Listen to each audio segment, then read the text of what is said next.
The 531st edition of the Four Corners podcast starts right now.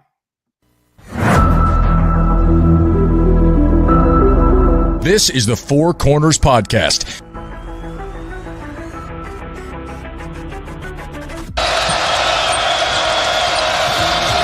that could make a difference. Lawson at the buzzer. Got it! Maybe not. Ty Lawson wins it at the buzzer. Deep three.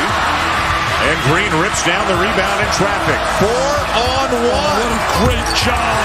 What a terrific job in transition. I mean, you couldn't plan that any better as a coach. Gets the roll. Here we go. Page has it. Carolina down one. 84-83. Page into the front court with 4 seconds. Page to the rim. Got it! Got it! 9/10 of a second to go. Inbounds. Washington gets it to Warren. His full court shot. No good. Marcus Page baby. Does it for the Tar Heels. Carolina wins it. Don't force it if you're Goss. Comes in. Blocked by Meeks. Buried up ahead to Jackson. And he tucks it down for the 5-point lead. Matthews off the mark. And this year the confetti is going to fall for North Carolina. They're not going to be denied this time. Inside 30 overall.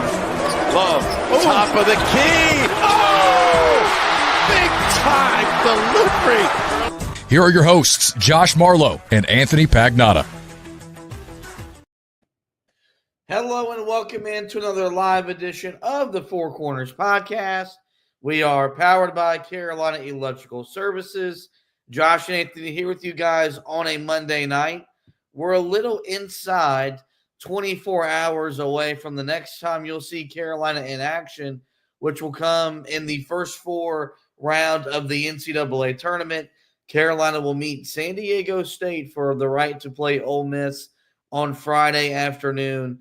And what would be the official part of the NCAA Tournament, the field of 64. So we're here to preview tomorrow's matchup against the Aztecs. We'll tell you everything you need to know about the opponent. We'll look at the game from Carolina's perspective, have our discussion topic before we give our keys to the game, and of course make our game predictions. But we start every edition of the pod, as we always do, with the pod thought of the day. And it's the same this time as it is every time we get into the NCAA tournament and we get into March Madness. It's also the same pod thought we use during the ACC tournament. So you're pretty familiar with it by now. That pod thought is, quote, play hard, play smart, and play together. And look, these are foundational words for the Carolina basketball program. They're words that we live by. They're words that, there aren't many more things I believe more in my life than when Carolina plays hard, than when Carolina plays hard, smart, and together. They have a really good chance to win more often than not. And I think that's been very evident with this year's group when the effort has been there, when the IQ has been on display. We've seen what this team is capable of doing, which was good enough to make the NCAA tournament. It's not what we wanted. It's not what we expected back being a preseason top 10 team and making the field of 68 as the last team to make the NCAA tournament field. But we have seen what this group is capable of doing. They're 8-2 in their last 10 games. They're averaging almost 90 points in their victories. Their average margin of victory has been by 17 points or more, and that's a big reason why, because they have played hard, they've played smart, and they've played together. And they don't need to be on display tomorrow night if this team wants to advance into the field of 64 later this week. Yeah, it's what this team's been doing really down the stretch of the season, and it's why that 10-game stretch that Carolina's been on, they've gone 8-2, and they had a chance to beat Duke twice, but unfortunately they're unable to close it out. Now, when you're going against a team that's not the same caliber of Duke, yes, they are an NCAA tournament team. You haven't faced many of those during this stretch, But this is a team that I do think really isn't that far off from Wake Forest, and you were able to beat that team. It's a team that's built very similarly to Wake Forest and how they play. And so I think for Carolina, it's just about playing your own game, controlling what you can control. And that's the thing that Carolina seemed to lose in the middle of the season was they were focused on what the opponent was doing, the mistakes that they were making, and they weren't doing the little things that Hubert Davis has talked about a few different times that they need to be able to do if they're going to find a way to win during this time of the year. So hopefully they can continue to do what they've done here recently, because I believe if they play the way that they played down the stretch of the season in those last 10 games that we think are so important and part of the reason why they got into the NCAA tournament, then I think Carolina should be able to come away with a victory and win in the NCAA tournament, at least in the first four. Yeah, and I think Carolina, obviously they want to win, they want to advance. I do think that the way that they've been talked about in the last, let's just call it 28 hours or so, since their name was revealed on the Sunday selection show, I do think adds fire and motivation to go to Dayton, play well, and then advance into the field and take on Ole Miss. Because outside of really the basketball nerds, the basketball geeks, the people that like you and I that we love, that really get into the weeds when they were doing their bracketology. You look at the talking heads from ESPN, from CBS, from the national writers as well. No one has come to the defense of North Carolina for being selected into the tournament field.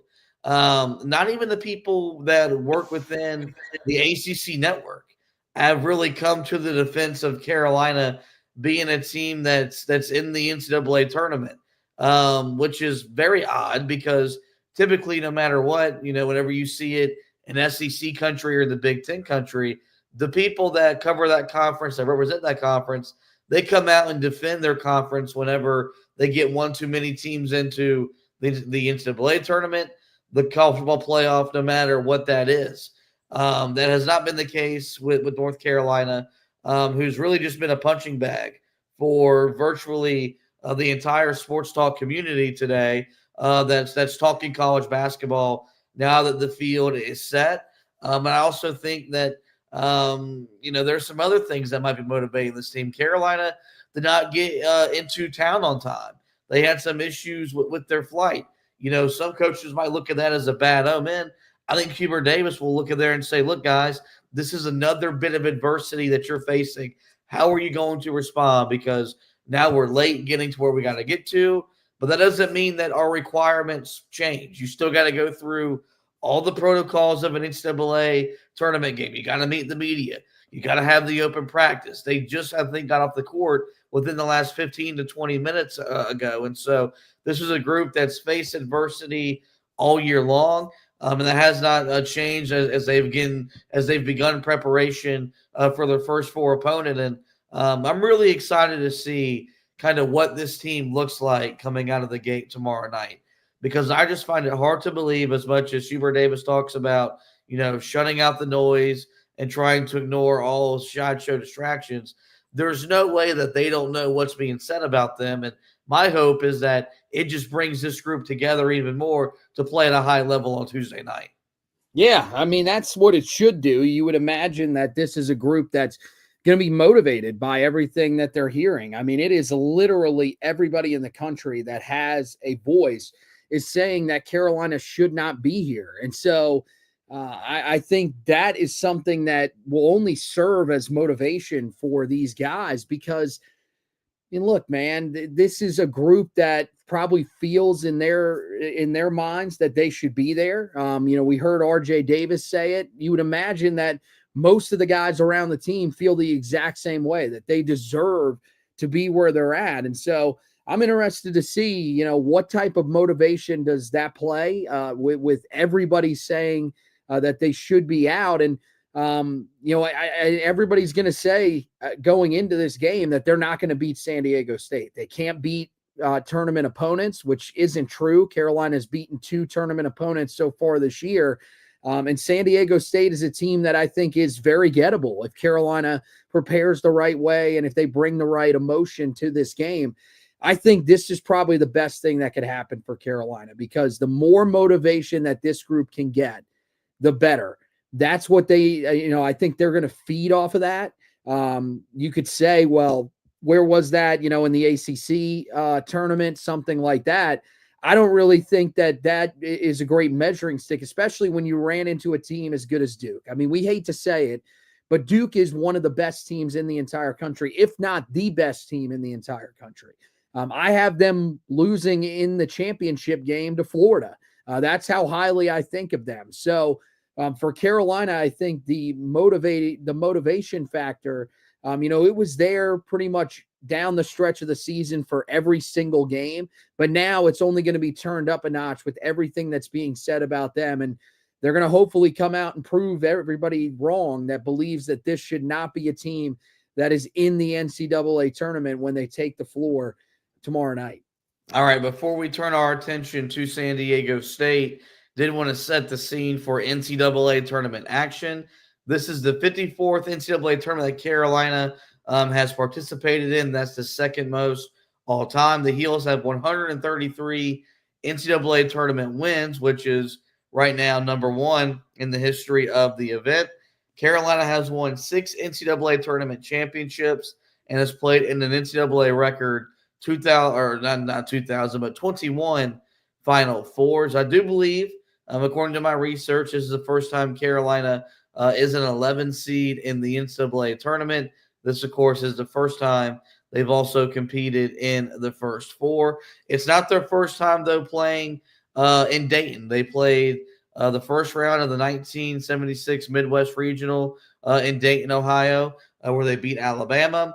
And then back in 2006, they won their first round matchup against Murray State before being upset by the George Mason team that would go on to win or go on to make the Final Four in one of the better Cinderella runs we've seen in the expanded tournament field. And Carolina under Hubert Davis is 7-2 in NCAA tournament competition. He's made 2 NCAA tournaments. He has made 2 Sweet 16s. With this being his third time in the big dance, if he gets to the second weekend for the third time, that would require Carolina winning 3 games this week. But 3 tournament appearances, 3 Sweet 16s, I do think that some of the negativity and the heat that exists around Hubert Davis from this fan base would quiet down in a major form and fashion. So now you look at the opponent tomorrow night. The San Diego State Aztecs, they bring with them a 21-9 record. They went 14-6 in the Mountain West. They lost to Boise State in the semifinals of the Mountain West Conference Tournament. They have just 2 players that average double-figure scoring, led by Nick Boyd, 13.4 points, 3.8 rebounds, 4.0 assists. He shoots 42% from the field, 36% from 3. And Miles Bird is the other guy to average double figures at 12.6 points, 4.5 rebounds, 2.8 assists. He shoots 38% from the field, 31% from 3. Defense is their calling card, as it has been under Brian Dutcher. According to KenPom, they have the 13th best defense, according to adjusted defensive efficiency, which comes in at 93.5. As I mentioned, the 13th best mark in all of college basketball. This is a program that's not new to the NCAA tournament. Pretty much since Steve Fisher got there back in the, I think, late 2000s, early 10s, this team has been a mainstay in the NCAA tournament. Of course, a few years ago, they played for the national championship as a 5 seed. Brian Dutcher has done, I think, a fantastic and a tremendous job keeping that program where Steve Fisher has. And I think by the fact taking them to the Final Four, even elevated them over a spot where they were there in the 2010s. The Mountain West is a good conference. It's not as good as it's been in recent years, but nonetheless, Carolina is going to have their hands full with a quality defensive team that's coached by a guy that's a veteran in the sport, a veteran in the tournament, and like Carolina, they'll be looking to prove that they belong in the NCAA tournament field, and that the committee did not make a mistake giving them an at-large bid over some of the teams that missed the field, like West Virginia and Indiana. Yeah, I mean, this team really sort of lines up similar to the Wake Forest team that Carolina just played in the ACC tournament. A little bit better overall in terms of some of the percentages that they're holding teams to.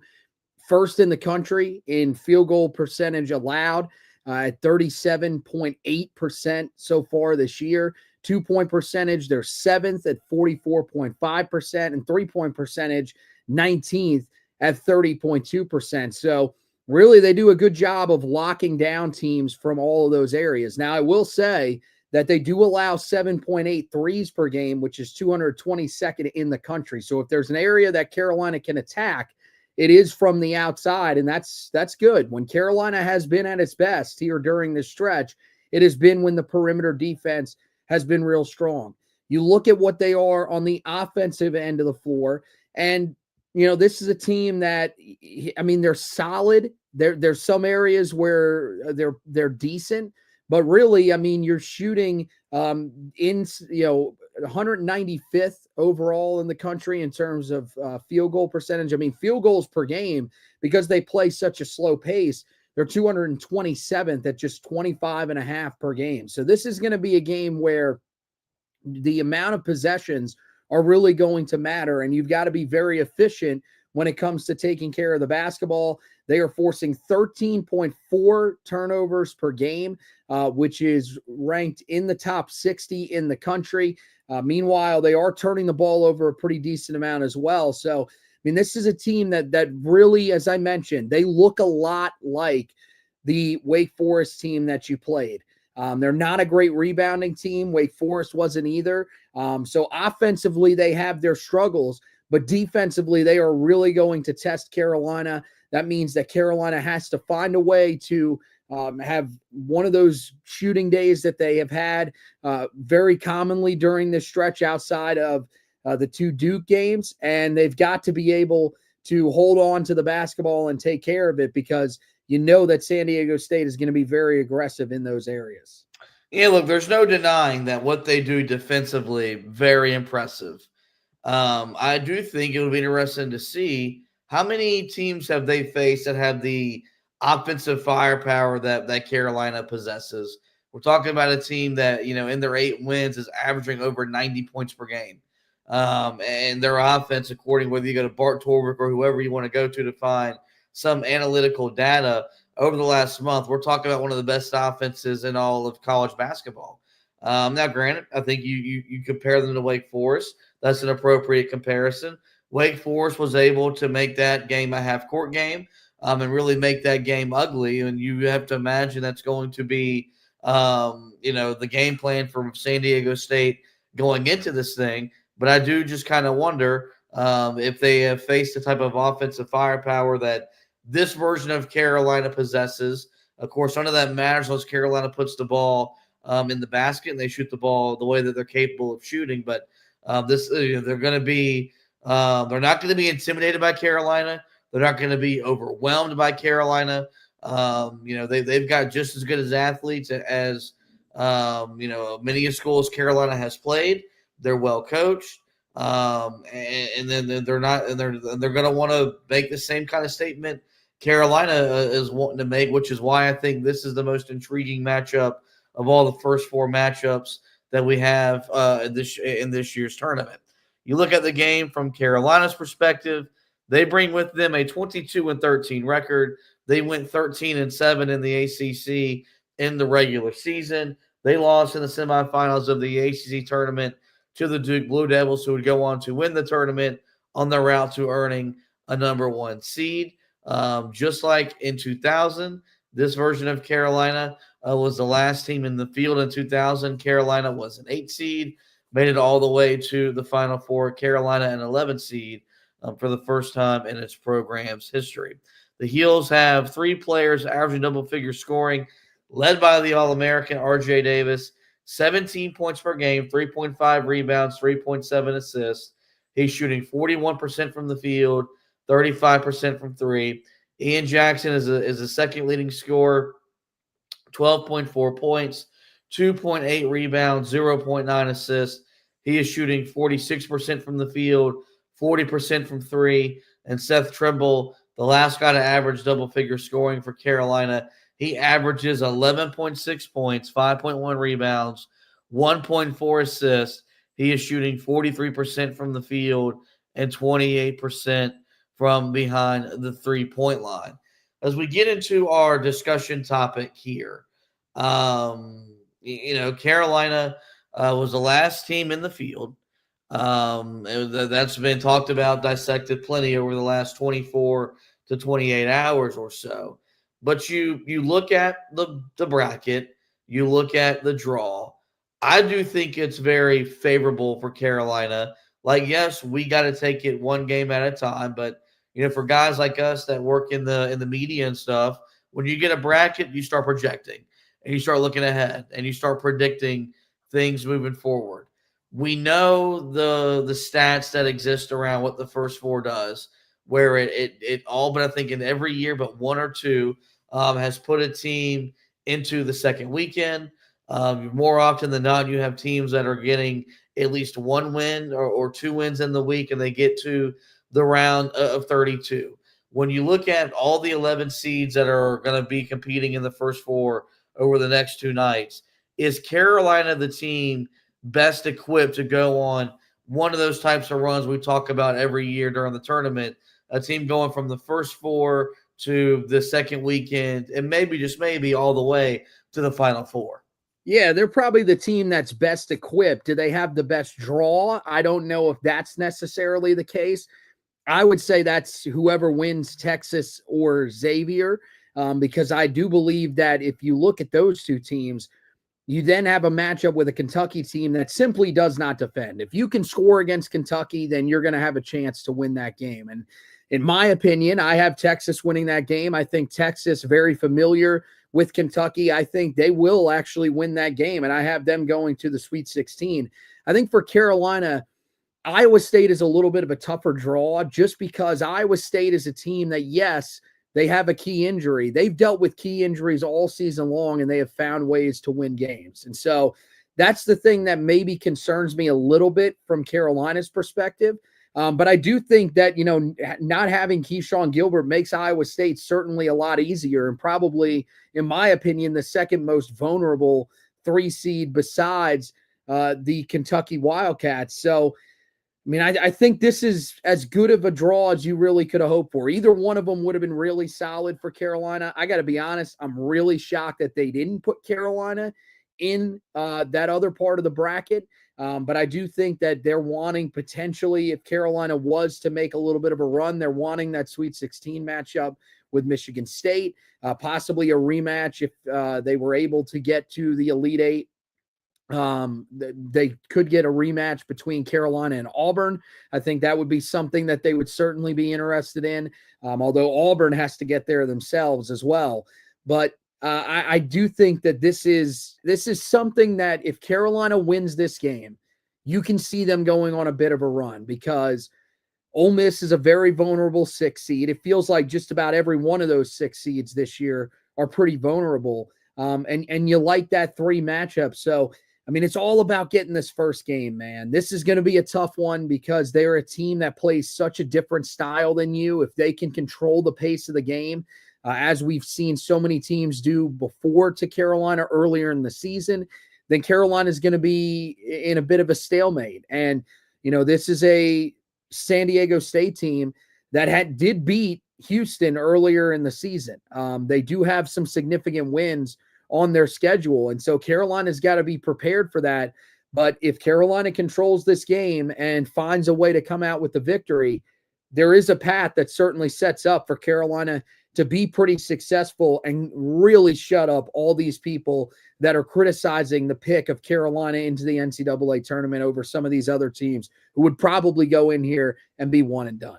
Yeah, I've got Carolina in my Sweet 16. That's where I put them when I went through and did my bracket earlier today. And I do think that there's just a real there's a clear path for them to make the second weekend. When they were the 8th seed a few years ago and went on that magical run, I did not see that path. I had that team going out in the second round of the tournament to Baylor because that game was in Baylor's backyard. And at that time, that program was, functioning at a high level, winning games in March, left and right.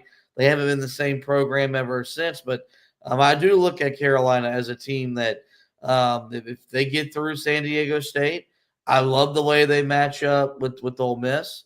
I think it would be a fun, high-scoring affair, but I think you would trust Carolina's experience over an Ole Miss program that's making its first tournament appearance since 2019, his first tournament appearance under Chris Beard. And then you look at with the issues with Iowa State. That was a team that back in mid to late January, I did buy into them being a legitimate national title contender.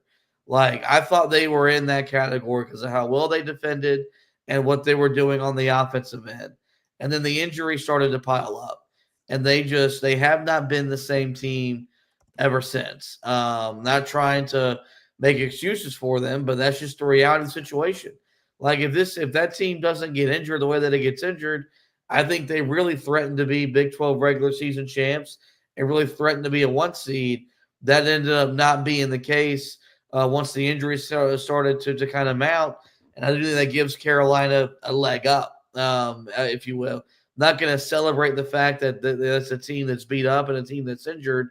But when you're looking at projecting forward, I do think that Carolina would match up very favorably with them, on a neutral floor. So, look, you got to take it one game at a time. You don't want to get caught looking ahead because that's how you get sent home the quickest. But, there's usually a program that gets hot during the first 4, and it propels them on at least a prolonged first weekend run, or they propels them all the way into the second weekend. And I think Carolina fits the bill for a team that could be playing deeper into March than many people expect them to, and quite frankly, many people want them to, because the media is going to root for San Diego State tomorrow night. The media is going to root for Carolina to get beat so that they can wake up on Wednesday morning and talk about how a team with X amount of losses in quad 1 should have gotten in over them, or a team with X amount of wins in quad 1 should have gotten a win over them. And again, I reiterate, I think that is music to Hubert Davis's ears. I think it's music to the staff's ears because it makes it easier to get them focused. It gets them easier to motivate them because virtually everybody in the country, outside of those of us in Carolina Blue, will be rooting against the Heels tomorrow night. Yeah, I mean, I think that's exactly what you want, is that they know what's being said about them. They know they watched that tournament show. They know the minute that their name was revealed, Seth Davis made some sort of comment, some sort of snide comment about that, saying, oh, this will be what we'll have to talk about here in just a moment or whatever. This will be the talk of the NCAA tournament.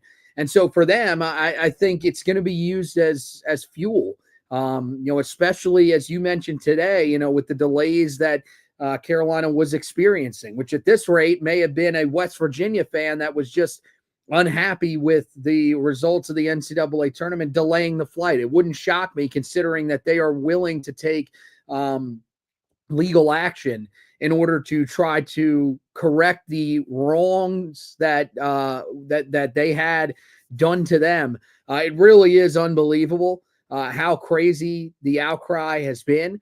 But that's the thing, is the more that continues, it's the best thing that could happen for Carolina. Because if this was a game that just wasn't being talked about, Carolina was expected to win, or if people were just expecting that Carolina would lose, but there wasn't really much ire, I don't know if there is that same drive and motivation that there's going to be now to prove that, they deserve to be in the NCAA tournament.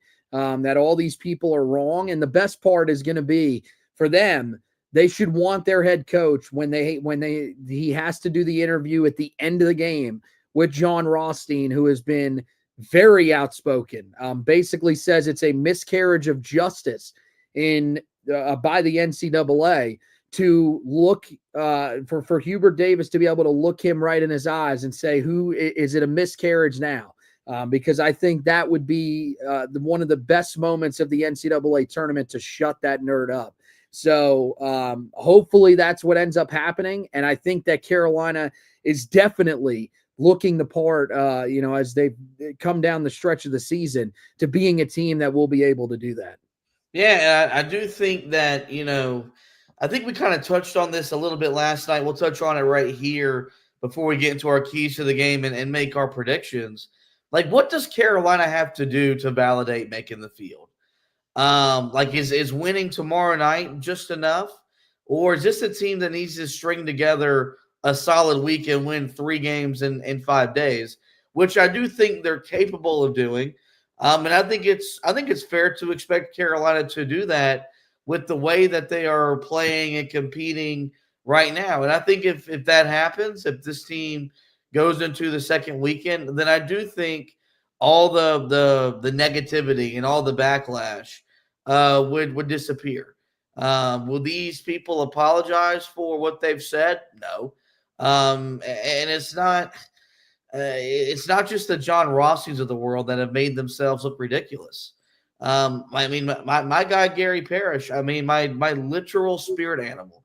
We're talking about a guy that's my height, that is bald, and loves college basketball and loves the Mets. Like, that is me in a nutshell.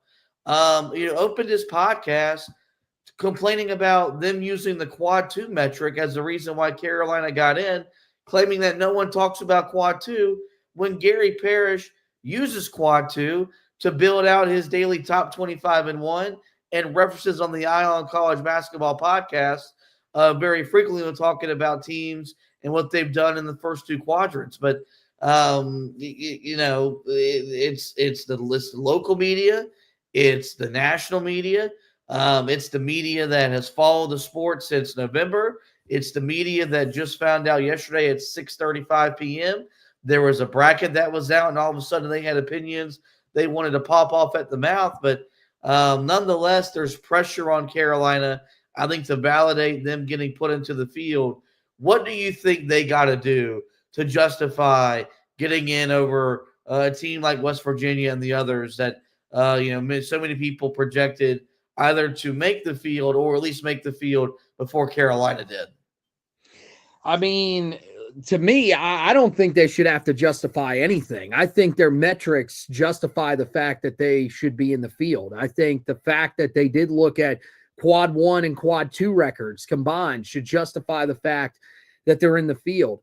If they win tomorrow, I think that's enough. That should be enough to shut all these people up and say, look, the team that you should be pointing to that shouldn't have been in this field would once again be the Mountain West team, a conference that, we've been told so many times over and over again, mostly by CBS and Turner Sports, who has the affiliation with them during the regular season, is a great conference, that they are in fact not a great conference, and that the Mountain West teams are frauds when they get to the NCAA tournament. And that's the reason why Boise State was left out. And that could be a reason why people should be angry that San Diego State gets left out. If Carolina takes care of that, to me, there's nothing more that they have to do. I know there's some people that think that they have to make it to the second weekend. I had multiple people tell me that today, including Tar Heel fans, who said that's the only way to validate putting them in the field. That doesn't make any sense. If they make it to the regular 64-team field, then Carolina has proven everything that they need to prove. And again, I think that it doesn't really matter, because here's the thing. At the end of the day, all these people that are complaining, there are reasons behind why you didn't get into the field. If you go back and look at Indiana and their quad 1 record, if you look at some of the teams that Indiana lost to, like Iowa, Nebraska, Northwestern, those are teams that, somehow they are quad 1 teams. But if we're being real honest, they're really not that great of basketball teams. They're arguably worse than some of the teams that Carolina lost to. Meanwhile, Carolina has a loss to Stanford. I would tell you right now, Stanford is a loss that I think is better than the 3 losses that West Virginia had in quad 2, or I think it was at least 3. There may have been another one even included in there. TCU, horrendous loss. Arizona State, just a brutal loss. And then it's capped off by the worst loss of it all, one of the worst losses of anybody that was on the bubble, when in a neutral site game, the first game of the Big 12 tournament, West Virginia falls to Colorado. That's a pathetic loss. Actually, that was in the second round. So they were the 8th seed and couldn't beat that Colorado team, even though that Colorado team had beaten TCU. It doesn't matter. That team was 3-17 in the Big 12 this season. That proves to you everything that you need to know about West Virginia and the fact that they should not be in this tournament field. Losses matter. They matter just as much as wins do, if not more, depending on how bad some of the losses are. And so to me, Carolina's justified being in the field. But if they need to prove to anybody what they need, that they should have been in the field, all you got to do is win this game. Winning this game will quiet that crowd immediately, because it will force them to turn their attention, especially if Xavier is to get beat the next night. That's where all the attention is going to go as to how did you put a team like Xavier in there? That was the team with one quad 1 win that we should have been looking at. Or, I mean, heck, even if Texas gets beat tomorrow night, how in the world do we put a team that finishes the season 3 games above 500 and had a below 500 record in conference play into the NCAA tournament? Those are the conversations that will be being had if Carolina finds a way to win tomorrow night and quiet that crowd. Let's talk about how Carolina can win tomorrow's first 4 matchup and advance into the field of 64, where they'd meet Ole Miss on Friday afternoon. The first key to the game, Carolina's half-court offense has to be as good as it's been all year long. I think what you do like about where Carolina is at right now with the way that they were able to beat Wake Forest is that they proved that they can win a game and not shoot the ball well, which is important because you've got to be able to do that this time of the year, because you're not going to have your A game. As much as we want to talk about playing at a high level and executing, there's going to come a point in time if you play deep into this thing where you don't have your best and the ball's not finding the bottom of the net.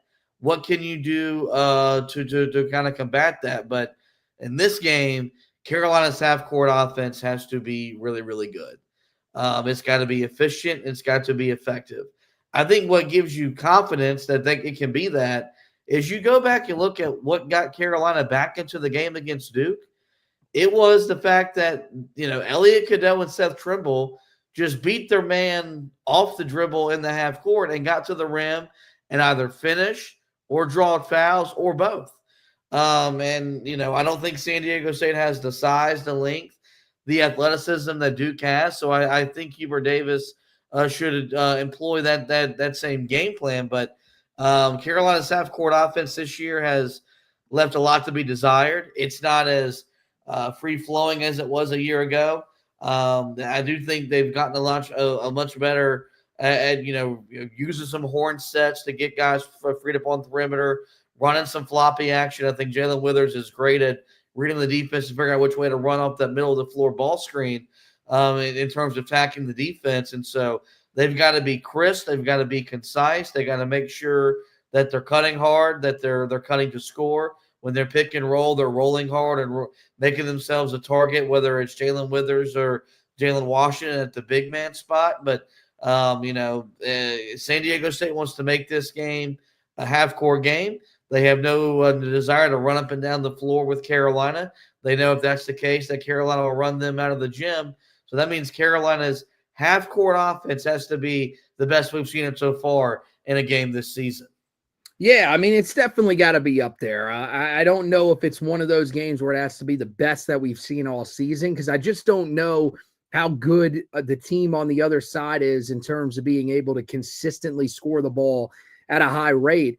But here's the thing. If you can get to 70 points, I mean, that's really been the magic number for a lot of teams, especially if you get to 75. 75, they're 2-4 in the games where teams have gotten to 75 points or more. Now, granted, one of those games was an overtime game against Air Force, but even still, I do think that that's going to be the magic number for Carolina. Can you get to 75 in this game? And if not, then you've got to be pretty efficient with your shots down the stretch, and that's going to come in the half court. I think the Wake Forest game really is going to help this team because you talked about it.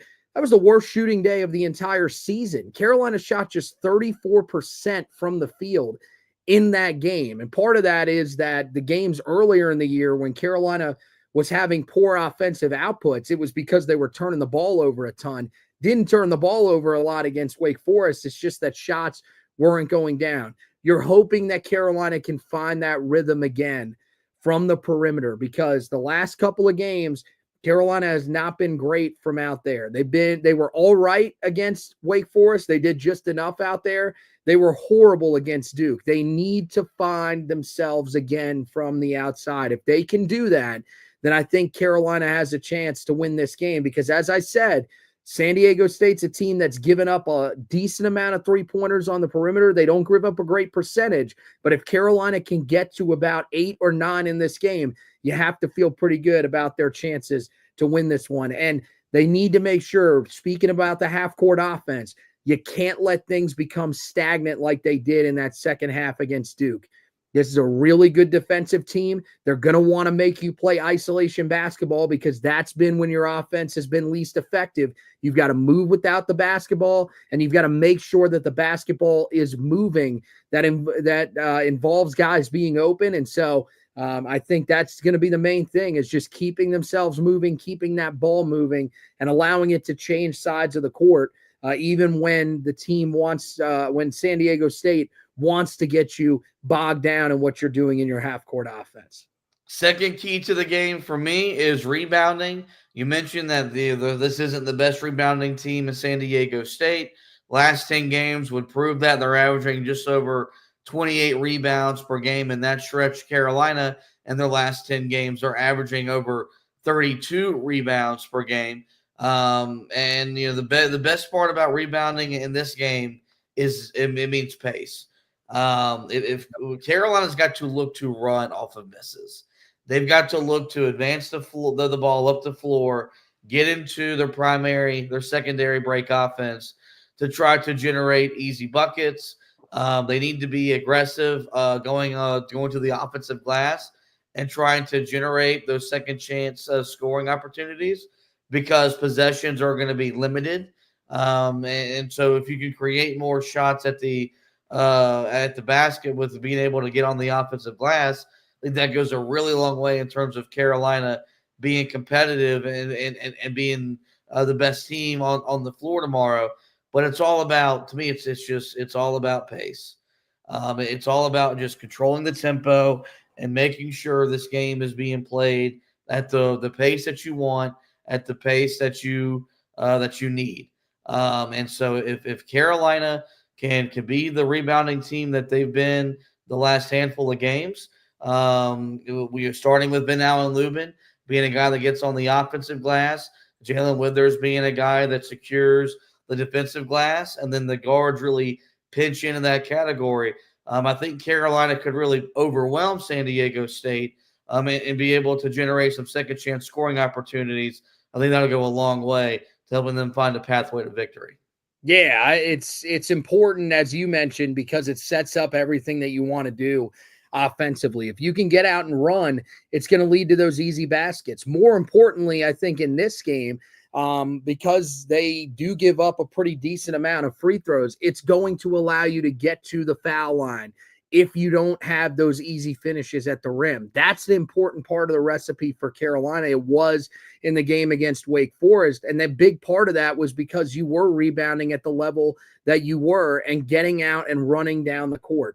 That's what hopefully Carolina will be able to do. You talked about the offensive rebounding. Man, this is a team that's 309th in the country in terms of offensive rebounds allowed per game at 11.4. So that means teams have taken advantage of the glass against this team on the offensive end. If Carolina can get some of those second chance opportunities that a guy like Vin Allen Lubin feeds off of, we've seen Jalen Withers have success off of those second chance opportunities as well at times. That's going to lead to Carolina being the most successful that they can be.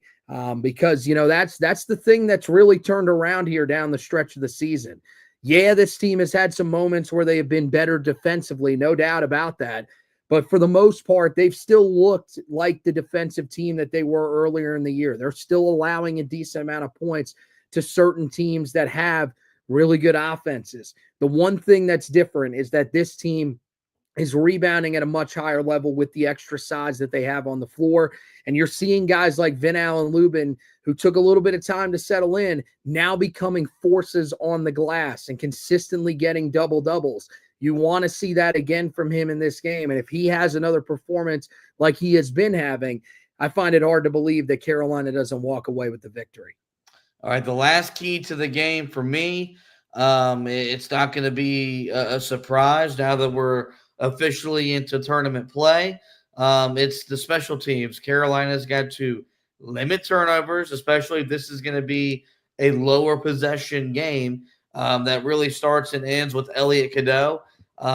We need the Elliot Cadeau that we had the last 8 minutes of the game against Duke. If that version of Elliot Cadeau could show up starting Tuesday night, I think Carolina can play really. I think you would almost expect him to play into the second weekend of the tournament because he's kind of been the wild card for Carolina. When he plays at a high level, that's when this team looks like they can compete and beat anybody in the country. When he struggles and he's not confident and he's making bad decisions, that's when Carolina finds itself in the predicament that they find themselves more often than not, where they're turning the ball over, giving up easy layups, dunks, or threes for the opponent. So the first thing Carolina has to do is limit possession or is limit their turnovers, and then they have to make their foul shots. They were 16 of 24 at the foul line the other day. That was good, but not great. Missing 8 points or leaving 8 points at the foul line, cost you the other night. It puts you in a position to have an unfortunate mistake, cost you a chance to win the game. And the same thing can happen here where you leave 8 points at the foul line.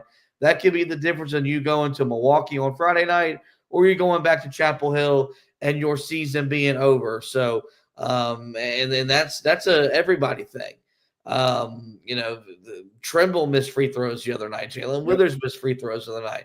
Vin Allen Lubin missed free throws the other night as well. So that's not something where you can identify one person as to say, hey, they've got to make sure they make their foul shots.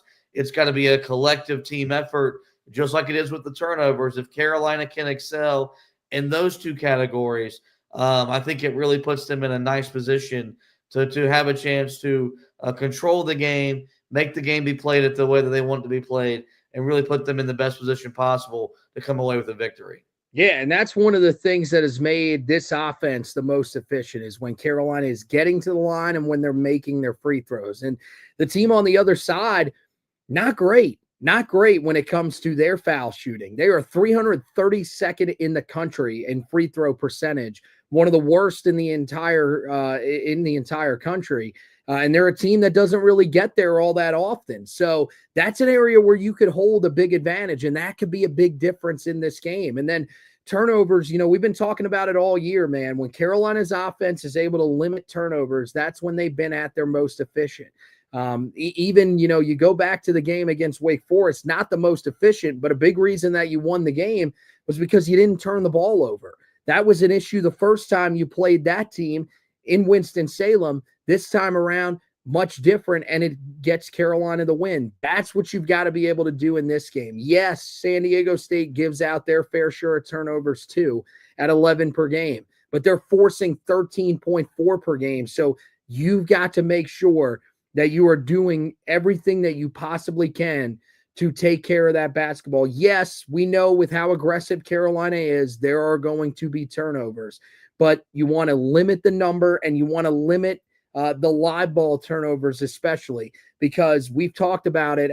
Hubert Davis has mentioned it plenty of times, especially earlier in the season, about the pick six turnovers where Carolina turns the ball over. It leads to an odd man break and an easy bucket. You don't want to give a team like this, especially a team that wants to slow the game down and limit the possessions, the opportunity to limit the chances that you have on the offensive end. So that comes back to Elliot Cadeau, but it also, comes back to RJ Davis and some of the other guys on this team. Vin Allen Lubin, got to be able to catch that basketball when guys are putting in entry passes to you, because that's the thing that's going to allow this offense to get the most looks at the rim, which we think they're going to have to with how good defensively San Diego State is on the other side. All right, Carolina enters with a 67% chance to win, according to ESPN's matchup index, their matchup predictor, the Basketball Power Index. I'll let you go first. Who wins the game and why? Man, Carolina, I think, wins this game. The thing is that it's not going to be pretty. I don't think it is. I think it's going to be one of those games where it'll be a bit of a nail biter at certain times, because both of these teams are going to be pretty amped. I think early on there could be a little bit of ugly play because it is the NCAA tournament. It's a little bit of a different feel even than the conference tournament. But I do think that Carolina is going to come out motivated, and I think they will put together one of their more efficient performances, and I think that's what's going to be the difference. Carolina holds on to the ball. I think Carolina shoots the ball pretty well, about as well as you can against a team that is first in the country in opponents' field goal percentage. And I think Carolina finds a way to come out with the victory. I expect, a big game from RJ Davis. I expect him to respond to what we saw happen in that game against Duke, where he was pretty quiet. Usually whenever that happens, you see him respond.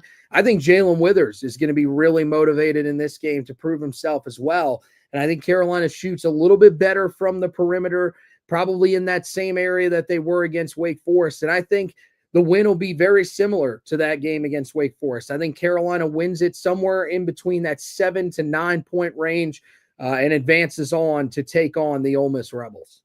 Yeah, I'm picking Carolina. As I mentioned earlier, I had them in the Sweet 16. Obviously, to get there, they have to win this game. I'm really excited to watch this team compete tomorrow night because their messaging after the loss to Duke was positive.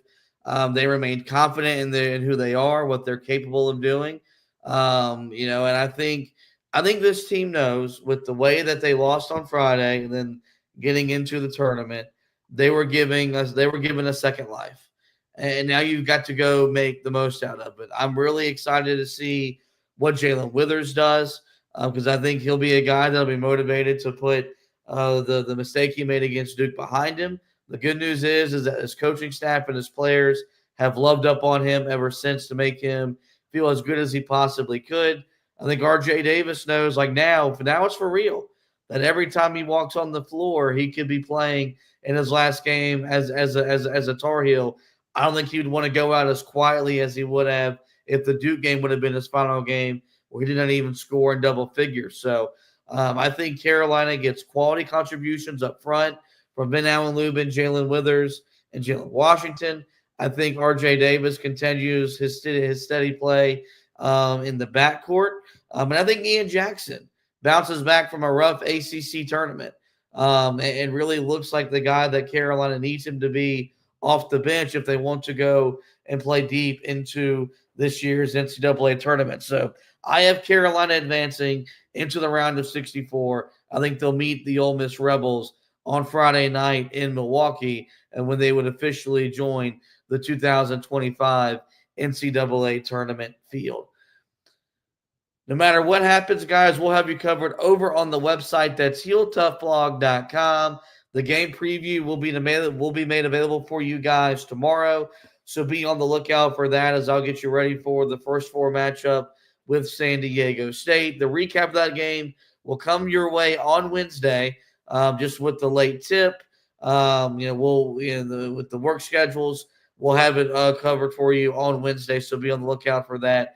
If in case for some reason you cannot catch the game, as I will continue to take you through the remainder of the basketball season, no matter how much longer that means for Carolina. Anthony has you covered on the football side of things. Bill Belichick and his staff, they flipped a pretty big four-star prospect earlier today Anthony tells you who that is and the impact of that.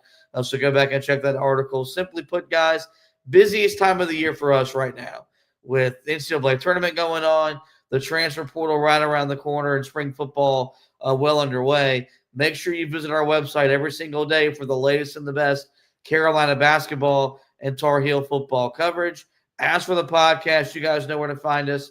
Every major podcasting platform. Simply search the Four Corners Podcast and we'll pop up. There, we encourage you guys to rate, review, and subscribe. That way you don't miss any editions of the show. As of right now, I think we are planning to recap the game live on Wednesday morning. So make sure you make yourself familiar with all of these platforms, the Heel Tough Blog Facebook page, the Heel Tough Blog YouTube channel, and then my personal Twitter page right there at HTB_Josh to catch our recap of the game, win or lose, on Wednesday morning. With that, guys, this is going to wrap up this edition of the show. I do want to thank Anthony once again for hosting with me. We want to thank you guys for watching and listening. And as always, go Tar Heels.